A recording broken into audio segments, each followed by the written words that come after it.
As I started to get out in the world and explore a little bit, I just fell in love with being on the street, being in public places, encountering people who I don't know, potentially different from me.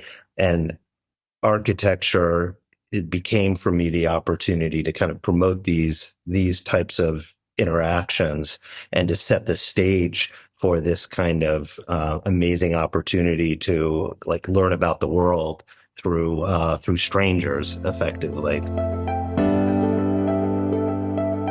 Hey everyone, thanks for listening to another episode of Buildings 2.0.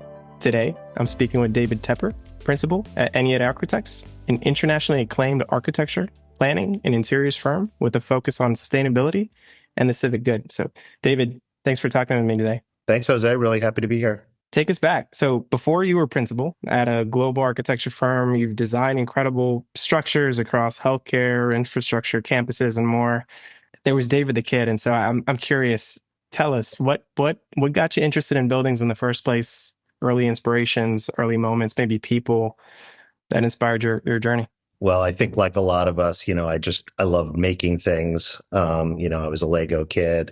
And as I started to get out in the world a little bit, I'm originally from Champaign, Illinois, which is, it's a small college town, surrounded by cornfields, a lot of time in cars. And as I started to get out in the world and explore a little bit, I just fell in love with being on the street, being in public places, encountering people who I don't know, potentially different from me. And architecture, it became for me the opportunity to kind of promote these types of interactions and to set the stage for this kind of amazing opportunity to like learn about the world through strangers effectively. It's in some ways so very different from the digital world, the online world that we find ourselves in now, where, it's very difficult to encounter people who are different from you. You go online and everyone's the same as you and shares your opinions. And when you do encounter people who are different, it's often dehumanizing or alienating. And, just became really focused on creating these opportunities for people to come together in the public realm with people who are really different from themselves. Yeah. If I were to put myself in your shoes, so from the cornfields, you ended up at Columbia and then at Harvard. And so your early curiosity and I assume what was kind of a scarce place for buildings and public spaces and to now studying about this. Were there early professors or maybe lessons that to this day, you carry on? Yeah, I mean, I remember encountering very early on William H. White. I don't know if you know who he is. He was a sociologist. He wrote a book called The Organization Man. But what I encountered early on was these stop motion films that he made of people interacting in public spaces. And he wrote a book called The Social Life of Small Urban Spaces. And it was all about, he would interview people and talk to them about what they were looking for or how they wanted to, what they wanted in a public space. And then he would film them how they actually behaved. And it turned out that people behaved entirely differently from what they said. They said they wanted to go into the plaza or into the park or out on the street to be alone. But then when you actually watched how they behaved, they actually clustered together and they were there to be with other people. So I loved that there was this kind of secret language of public interaction that you could understand and you could master, and you could begin to set the stage for how this might take place. I'm going to open up a can of worms here, but I had a professor who was back in grad school, or actually in this case, undergrad, where he would remind us in undergrad, he had a very strong personality. He was like, in undergrad, you got to learn the ingredients. You got to learn, the plane, the line, the dot. You got to learn, the difference between a wall this far versus this far and what it means in terms of gathering and movement. And I'll let grad school teach you how to put those ingredients together. But right now, you got to learn the ingredients. So let me ask you this. You've from an early childhood been fascinated with public spaces and civic good. How do you reconcile the kind of programming and social aspects as to, what architecture should do and hold that intention with just the parts, pieces, and components, the walls, doors, windows. In certain cases, we may not be dealing with any of those ingredients, but what, in your view, is kind of the role of the parts, pieces, and ingredients versus trying to do, the civic good? Right. So the work that we do, especially for hospitals, healthcare and research and higher ed, these are incredibly complex buildings, incredibly complex design processes, and they require a tremendous amount of specialization. And the whole industry is really driving more and more towards specialization. If you go to compete as a firm, if we go to compete for a job, the clients, want to know, yeah, have you built 10 of these exactly like this before? They can often be risk averse, and they want real expertise. So we need to have real subject matter experts and real typological experts in order to know all the nuts and bolts that you're talking about, because that's kind of like table stakes. Like you just need to have that under your belt to even be at the table. But at the same time, Ennead is a little bit of a generalist design firm in that we have a lot of people who span across lots of different building typologies. We have people who specialize, and then we have people who are like the pollinators, and who go from flower to flower to flower. And that's really valuable because people can get in their own little echo chamber within a particular typology and start doing things the same way they've always been done because that's all they know. So what we're really interested in is how can one typology start to inform another, or how can ideas begin to cross-pollinate across typologies? Like, how is a hospital, more like a hotel or a spa, or does it have aspects of an airport, or is it more like a mall, or what can we learn from doing an Apple store? And then, what can we learn from that experience and apply to a healthcare job?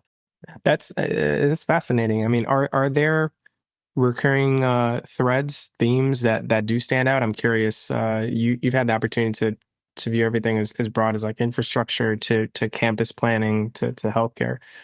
Are there a few threads that stand out as like, everyone is asking about this, regardless if it's a school or a hospital, et cetera? Well, of course, everyone's asking about sustainability, which is Yep. Yep. the great challenge of our age. And there are a lot of the same questions apply across building typologies. It's a very exciting time to be an architect in that respect. We like to believe that our work really, really matters, that we're changing the world. Modernist architects 100 years ago were really convinced that they were changing the world. Well, we really are changing the world now, and it really matters. And the rubber is really hitting the road. So it's a good time to be an architect if you care about changing the world. And we have our work cut out for us, obviously, but it's really starting to happen. I don't know if you have felt this in your conversations, but the fact that the grid is changing and now people can actually see with these wind farms and with hydropower, like maybe it's not going to happen as fast as New York State or Massachusetts is saying it's going to happen, but it's going to happen. The grid is going to be green. And now everyone is starting to get on board. And it's like, okay, in 10 years, we have to be all electric. And there's a real momentum now building, and the owners understand it, and the architects understand it, and even the regulators and the cities understand it, and the cities have gotten into it in terms of incentivizing and in some cases penalizing. I don't know if in New York we now have Local Law 97, which actually penalizes or will be a kind of carbon tax for buildings that aren't upgraded over time. It's all happening, and people are taking it seriously, and there's a real urgency, which is exciting. Yeah. One thing that keeps me up at night is the math behind transitioning buildings to all electric. I mean, Ennead gets a chance to work on some of these incredibly prominent and important projects, I can't help but to think that, the kind of the existing built environment, like how are we going to help, class B, class C buildings that Yeah. can add scale and within the timeline you mentioned, like what Yeah. has to be That's a true in order to be huge, possible? it's a huge, huge challenge because in some ways, like the new building challenge is easy. We know what the solutions are. And if we're building new, we can implement them. We can design now for all electric. The technology is catching up. We can even design an all electric hospital at this point, which wasn't really possible, even just a few years ago. So we can do it with the new buildings. The real challenge, as you say, is the retrofit. And in 2050, something like a third of the building stock is still going to be old. The positive side of that is we have that 60 to 75% of the buildings that are going to exist in 2050 are the ones we're going to build between now and 2050. But Right. the other 30% is the hard nut to crack. Yeah. And that is, it's small scale building by building, grunt work challenge. And Yeah. it's going to have to do with, getting funding mechanisms in place, getting technical support in place to support small building owners and, churches and small institutions to help them make that transition. Yeah. Let me ask you, you've been vocal about this, but talking about that existing building stock is healthcare and, the kind of rising influence they have within the fabric of cities and towns. What makes healthcare unique? Well, from our perspective, healthcare is a place where design really matters, where it has a huge impact, and where, frankly, it's been a little underserved by the design community. Design can be a lot better for hospitals and other healthcare settings. At the same time, we see healthcare kind of emerging out of the shadows a little bit. If you think about the history of where healthcare happened, where was the healthcare setting? Historically, a lot of healthcare actually happened in domestic settings. Like it actually happened in your house or in your doctor's office, which was almost a domestic setting. And people gave birth at home and people died at home. And then if you were really sick, you were in an asylum or a hospital, that was isolated and separated because of infectious diseases out at the perimeter of the city, out of the public eye. Now all of that is kind of being turned on its head. And in fact, we see people who are really sick, a lot of that care is actually migrating back to the home. That's going to be a huge transition for everyone to figure out how to actually take care of people in their home because they don't need to be in the hospital and we can take care of them with the assistance of technology. And then all the other healthcare has now become very much in the center of our public lives. So, with the demise of the mall, going to the doctor is maybe the most public thing we do, or going to a kind of multi-specialty ambulatory clinic is, now there's one of them in every neighborhood, just like in the same way there used to be a library or a post office in every neighborhood. And so these are now playing really important central roles in the sort of structure of our cities. And they're like little microcosms of the city themselves, like these big research institutions and academic medical centers are incredibly diverse employers, employment centers, all sorts of people work there and everyone goes there, or at least everyone who's lucky enough to have health insurance. So it really has become this kind of important public node in the life of our cities. That's fascinating. So, little personal anecdote. My wife is a nurse here at a kind of large hospital institution here in New York City. And I know she comes home and reminds me of just, quite literally the physical space of the hospital is just not enough. And I think it's fascinating what you're highlighting because what 5, 10 years from now, what does it look like? So you mentioned that there's going to be uses where folks stay at home given some of the new emerging technology and then the hospital. Double click on that. So when folks go to the hospital in 5 or 10 years, why will they be going, and why would they be staying? And how does that kind of transform how hospitals can think about planning? Right. So patients in hospitals are getting sicker and sicker. If you're staying in a hospital now, it's because you're really sick and you're having some very acute condition. More and more surgeries and procedures are moving to the outpatient environment, and that's why you see this whole kind of other range of medical office buildings developing in the city, which are no longer just your standard, doctor's office, but very, very sophisticated, robust, technically advanced buildings that can support hospital-like activities, but in the outpatient setting. So that's one thing that's going on. So the people who are left in the hospital are very, very sick. And then the transition that's ahead of us that hasn't really happened yet is that people who are stable but need continuing monitoring and care, but don't really have an acute condition that's evolving or emergent, those people can actually stay home. And it actually is cost effective to send someone to the house and to continue to monitor that patient with technology than it is to have that person in the hospital for multiple days, because it's just so expensive to have them in the hospital. And ultimately, as everything in healthcare, this will come down to what the insurance companies will support. And at some point, it's already happening, but the insurance companies will stop paying for inpatient care that can happen at home, because they will realize that the care can be of better quality, the experience can be better, and it can be less expensive if you can keep that patient at home. It's super fascinating. Is there a recent project that you've either completed or working on, or have kind of received a prompt?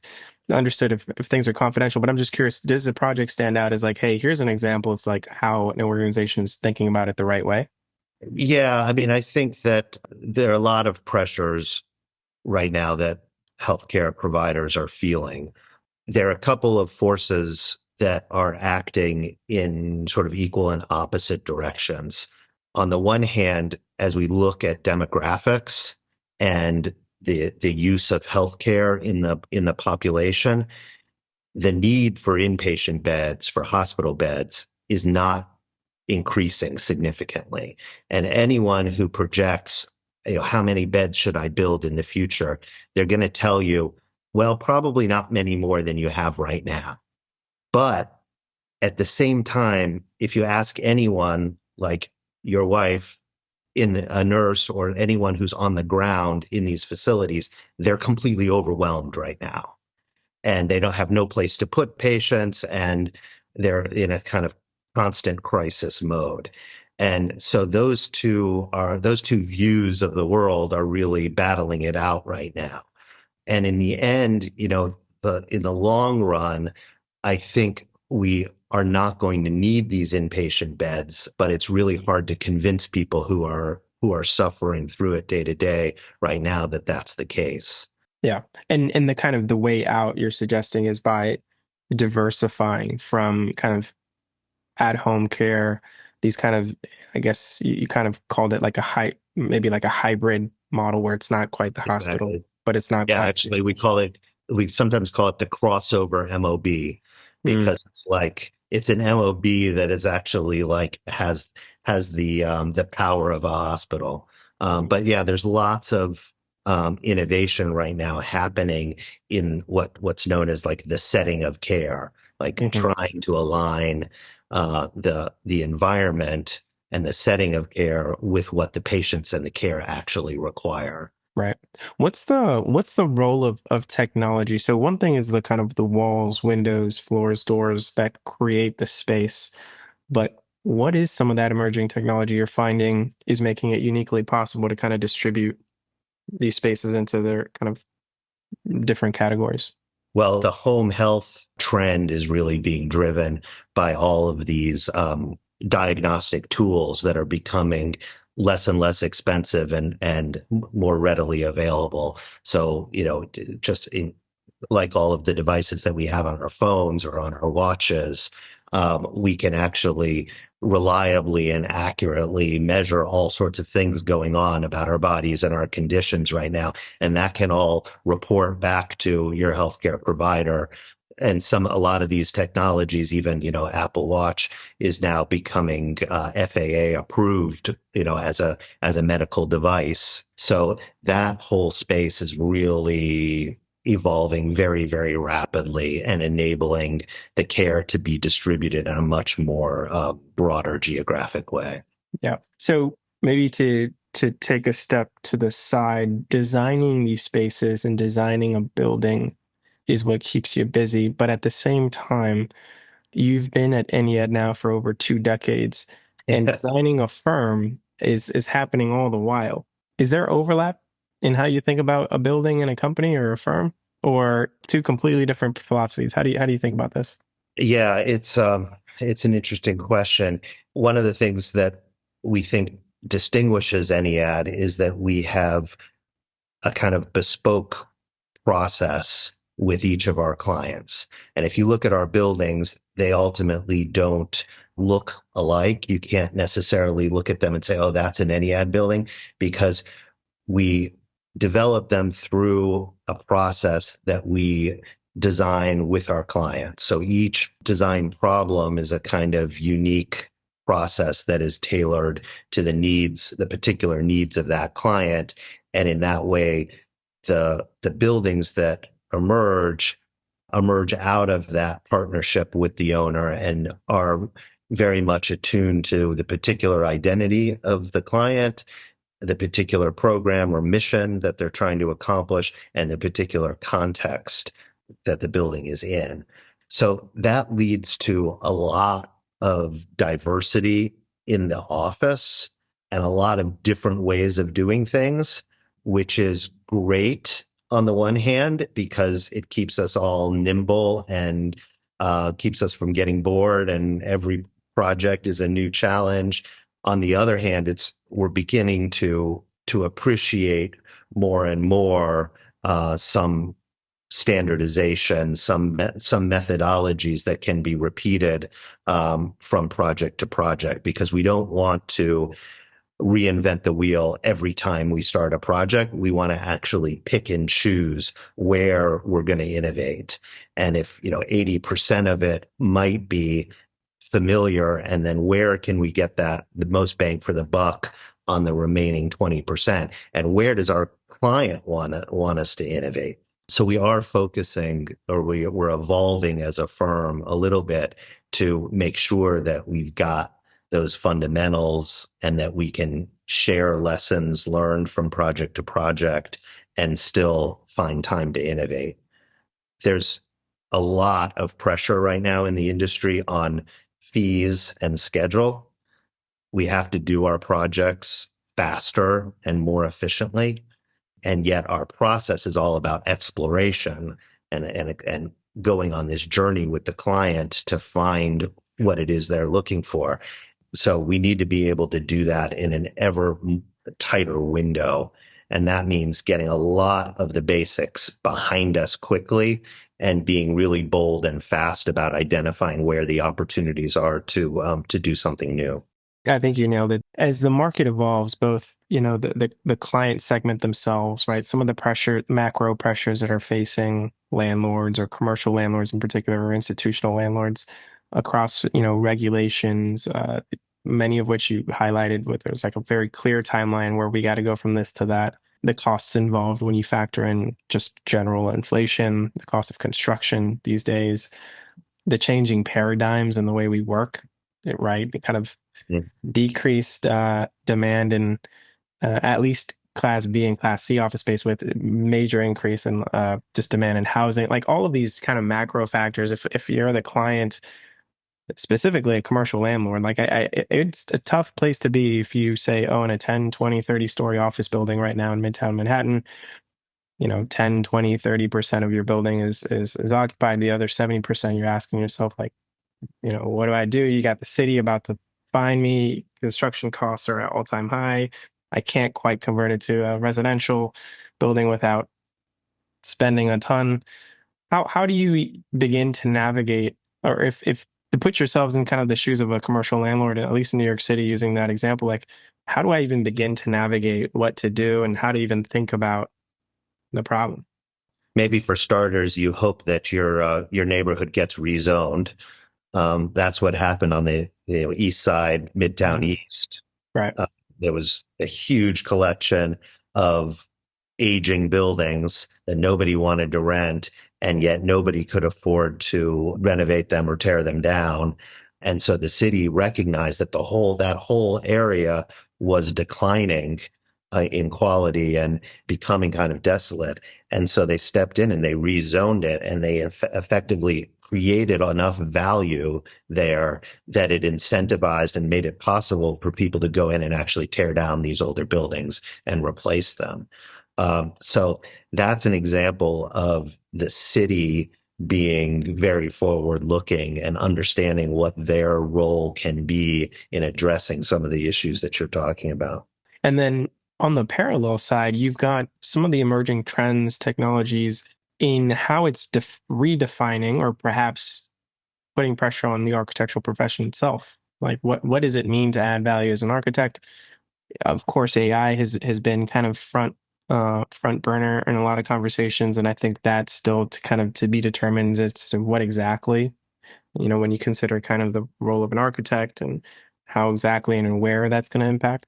But for a young architect who's also, following your footsteps, what are some of the questions they should be asking, or what are emerging trends that they should be looking at that in a few years from now we'll probably be looking at a slightly evolved architectural profession that as to where we are today? Right. I do think that to some extent, AI is coming for our industry. And like a lot of technologies, it will replace some of the grunt work at the bottom and allow us to bring value at the higher level.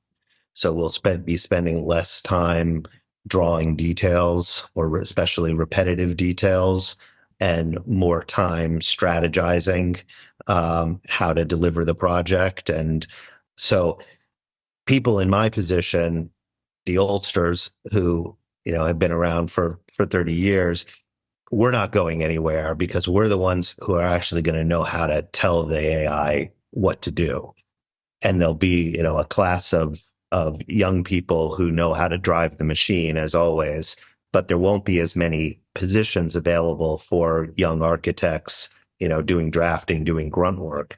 And what I worry about is, and this is, I think, the same for lawyers, we train our young employees by doing that grunt work. That's how you learn.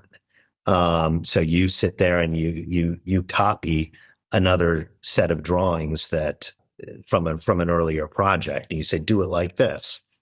And when that work gets replaced by AI, I'm not sure how we train the next generation of architects, because we all learned what we know about building and about putting together a building by doing that work. So it's an interesting challenge. Yeah, and the jury's still out. Well, let me ask you maybe a question also, and kind of from a different perspective, is we often focus and, are sometimes asked to somehow be prophets and predict 5, 10 years from now. But sometimes I find it more interesting to ask, what's likely not going to change in 5 or 10 years? You told a story from the cornfields to college to today. What subjects are we still going to be talking about in 5 or 10 years? Yeah, I mean, I think that's really, really interesting. In healthcare, we talk about change all the time. It's just one of the biggest things we focus on, because healthcare buildings do the programs and the technology and the approach to care are changing all the time. And we build these buildings that are supposed to last for 100 years, but all the spaces in them will probably be changed out multiple times over the course of the life of the building. So what you're actually designing at the end of the day, yes, you're designing the first use, but really what you're designing is the infrastructure that is going to be this kind of platform for this ever changing fit out of the space.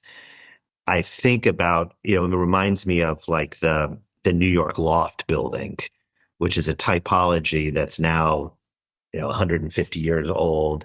And those buildings are still around, a rectangular space, party wall on both sides, windows on two ends, nice column-free space or one line of columns down the center, the core, the stair, and the elevator off to the side. So it's a really, really flexible platform. And, over the years, it was originally a manufacturing site and then became, artist studios and galleries and then became commercial and office and residential.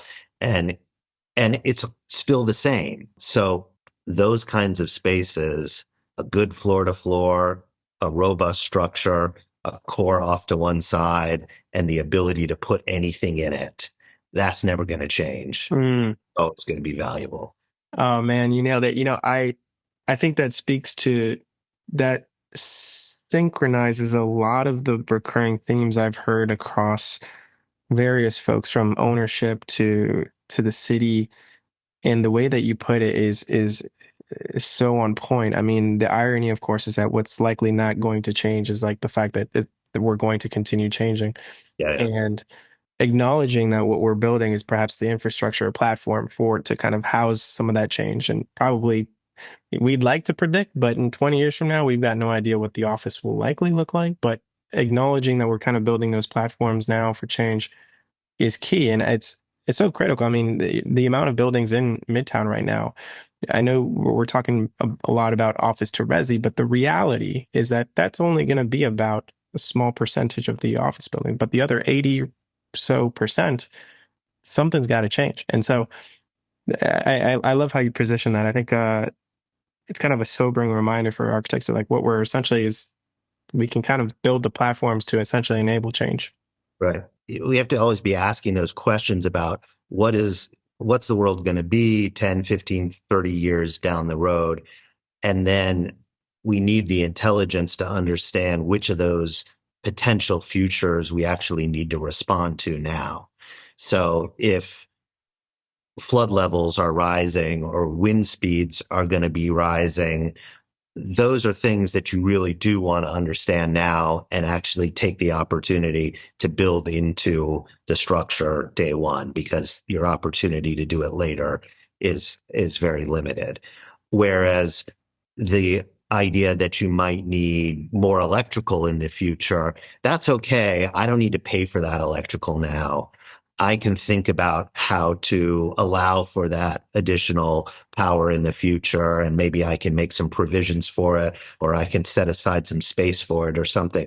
But that's always what we're considering, is what investment do we need to make now for the future, and what investment can we just be aware of and plan for, but not actually pay for. 100%. And I think with that, we'll leave it.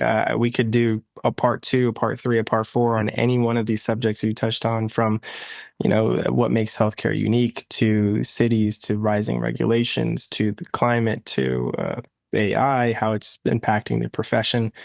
David, you've been incredible. And I guess before we hop, how can folks follow you personally, some of the work you're doing? Where should they look for you? Yeah, definitely. Look at Ennead.com and follow Ennead on Instagram and LinkedIn. I personally am on LinkedIn and am making a concerted effort to have a bigger presence there. So I would love to connect with you guys and reach out if you'd like to continue the conversation. Amazing. Really fun conversation. I've certainly learned a lot here. Let's keep in touch, and then we got to do a part two. Okay, sounds great. Thank you.